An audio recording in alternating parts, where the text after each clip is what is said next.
저는 우선 이번에 투표용지 부족 사태 관련해서 이전에도 투표용지 부족 사례가 있었는데 몰랐다는 분이 이렇게 많은 것이 정말 충격적입니다.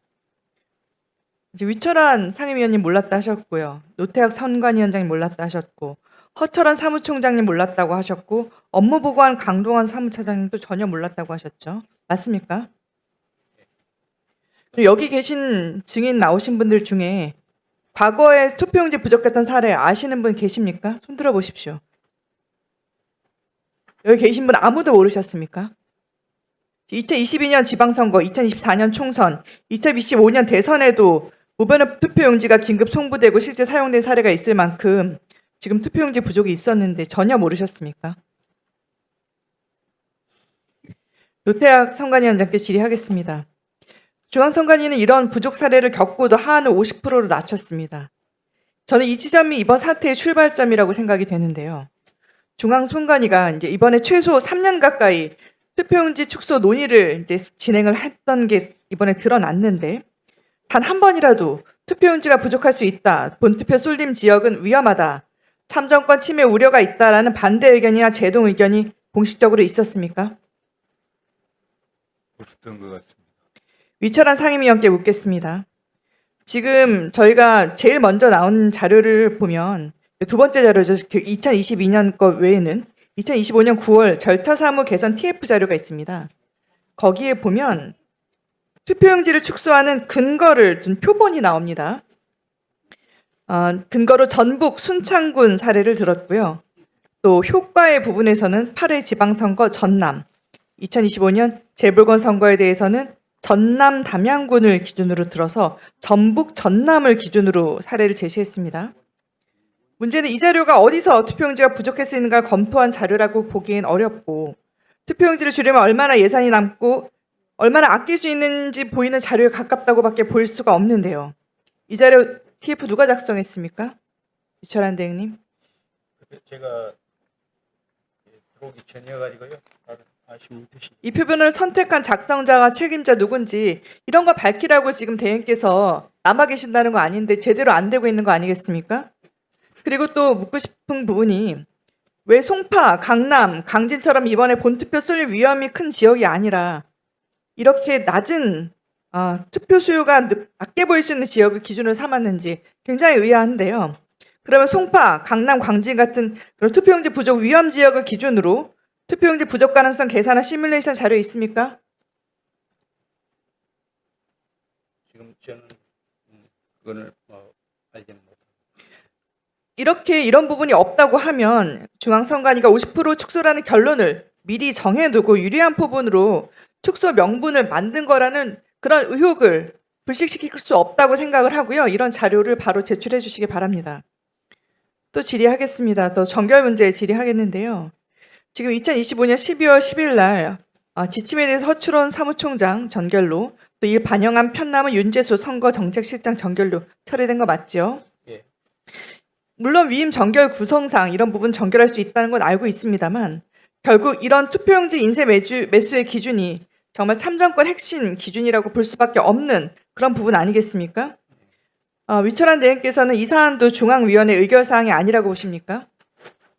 이렇게 중요한 사항은 내부 업무 문서 개정으로 처리한 부분은 괜찮나요? 예, 아까 말씀드린 대로 그 부분은 위임 정결 규정을 바꿔서 전체 위원회의 의결 사항으로 바꿔야 된다고 봅니다. 오늘 제출된 회의로 방금 제출된 겁니다. 저희 오후에 지금 2025년 11월 24일 회의록 7페이지 한번 보시면 제가 읽어드리겠습니다. 지금 어느 부분이 발언한 것인지 가리기 처리가 되어 있지만 명확하게 나와 있습니다. 공직선거관리규칙은 위원회 의결을 거쳐 바꿔야 되고 공직선거 절차 사무 편람 및 지침은 의결을 거치지 않아도 바꿀 수 있음. 규칙으로 제정하는 것과 편람 지침으로 만드는 것에 기준이 있는지 물었습니다. 이에 대해서 선거 1국장 이상은 별도 기준은 없다고 답함. 그럼 누가 정하나요? 위철한 대행님 이 부분 알고 계십니까? 이번엔 누가 정했습니까? 위임 정결 규정에 의해서 처리한 걸로 알고 있습니다. 아니 지금 규칙으로 제정하는 것과 편람 지침으로 만드는 것의 기준이 없다고 하는데 그럼 누군가는 이것을 보고 안건으로 해서 전결 받는 걸로 올렸을 거 아닙니까? 이거 파악 안 하셨습니까? 이게 전결 굉장히 규정이 중요한 있습니다. 부분인데 전결 규정에 의해서 그렇게 처리합니다. 지금 예, 보시면 전결을 분류가 할 되어 거랑 규칙으로 할 거에 기준이 없다는 겁니다. 지금 질문을 못 알아들으시는 것 그 같은데요. 별표로 그 규정 안에 전결 규정에 아주 다시 자세하게 말씀드리겠습니다. 여기 보시면 회의록에는 이 기준 자체가 없어서 저도 그 부분이 강장 의아했습니다. 예, 왜 이렇게 중요한 사항을 중앙선관위 의결 사항으로 안 다뤘을까? 예. 굉장히 중요한 사항인데 보고 1페이지짜리를 해서 이렇게 1쪽짜리 보고 사항으로 들어가는 것이 맞는가? 43쪽짜리 문건 끝부분에 그냥 저도, 사실상 예, 그 부분이 정말 아쉬웠는데요. 그 그런 전결 부분을 규정을 한번- 밝혀야 되는 예. 겁니다. 위철한 대행께서 예. 밝혀야 되는 건데 지금 이것을 누가 전결 처리를 한 것으로 올리는 건지에 대해서도 아직 밝혀진 바가 없는 거고 이 기준은 나중에 뭐 사후 수정한다고 하셨는데 사실 이때 11월 24일 날 위철한 대행께서 이 부분에 회의 참석하셨고요. 예.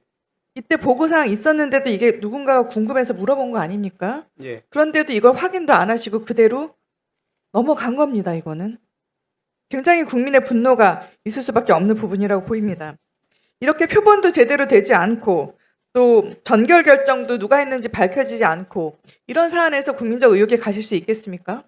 전결 규정은 그 내부 전결 위임 규정 내부 위임 훈령으로 되어 전결 있다고 규정이 아니라 전결을 하고 아니면 규칙으로 갈 건지 아니면 의결을 거쳐야 되는 건지에 대한 부분을 확실히 해서 이런 부분을 상임위원으로서 예. 잘 보자 하고 이런 것들을 챙기라고 상임위원이 있는 거 아니겠습니까? 앞으로 이런 부분을 그 계속 부분을 예. 예전에 잘못한 부분이 아니라 앞으로는 지금 밝히지도 못하고 계신데 그래서 사퇴 요구가 나오는 거 아니겠습니까? 예, 그 이런 부분은 부분을 굉장히 문제가 있다고 예, 생각이 듭니다. 제가 살펴봤습니다. 그건 위임 전결 규정을 규정에서 아니, 규칙이나 규정이 문제가 법으로 아니라 상향하려고 누가 합니다. 했는지를 밝혀서 보고를 예, 알겠습니다. 예. 예. 아니, 우리가 공평하게 진행해야 됩니다. 여기서 일단 육성으로 하시죠. 일단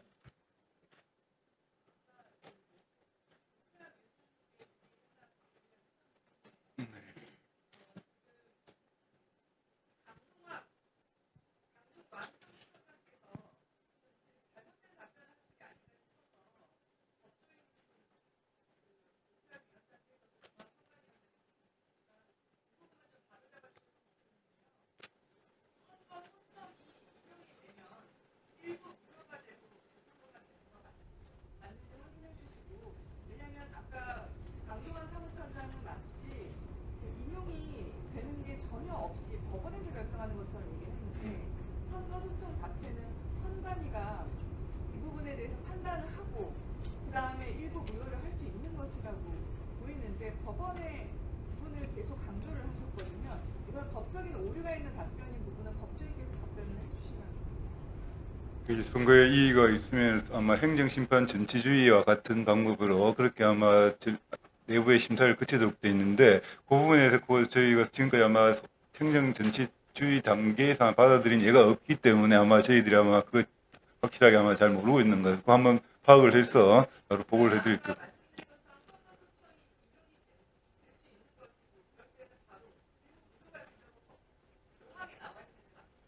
그게 그러면은 선거소청을 받아들이게 되면은 피고 측이 보통 당에 해당 시군구위원회나 뭐 서울시 시도위원회일 텐데 그걸 받아들이게 되면은 그 어떻게 되는지 잘 모르겠네. 예. 아니 그냥 그걸 한번 찾아보겠 그 발의가 한번 찾아보겠습니다. 거기에 저도 예예 알겠습니다. 예예 알겠습니다. 예, 수고하셨습니다.